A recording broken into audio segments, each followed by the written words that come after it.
First ரொம்ப நாளாக எனக்கு அல்சர் இருக்குங்க, வயிறு எரிச்சல் இருக்குது அப்படின்னு சொல்லுவாங்க, கேஸ்ட்ரைட்டிஸ் இருக்குது, ஐபிஎஸ் இரிட்டபிள் பவல் சிண்ட்ரோம், சாப்பிட்ட உடனே எனக்கு வந்து மோஷன் போகிற மாதிரி இருக்குது, அப்போ குடல் பகுதி ஃபுல்லாக எனக்கு இன்ஃப்ளமேஷன் இருக்குது அப்படின்னு சொல்கிறவங்க கண்டிப்பாக பசலைக்கீரை எடுத்துக்கலாம்.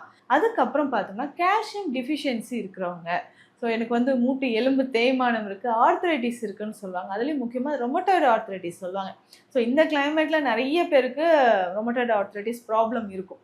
ஸோ அதை சரி செய்கிறதுக்கும் நமக்கு பசலைக்கீரை ரொம்ப ரொம்ப இம்பார்ட்டன்ட். சரி, இதுக்கு அடுத்தது வேறுனா ஸ்கின் ப்ராப்ளம். ஸோ ஸ்கின்ல வந்து எக்ஸிமா சொரியாசிஸ் இருக்குது, இல்லை ஃபங்கல் இன்ஃபெக்ஷன் இருக்குன்னா பசலைக்கீரையை நம்ம இன்டர்னலாக எடுத்துக்கலாம்.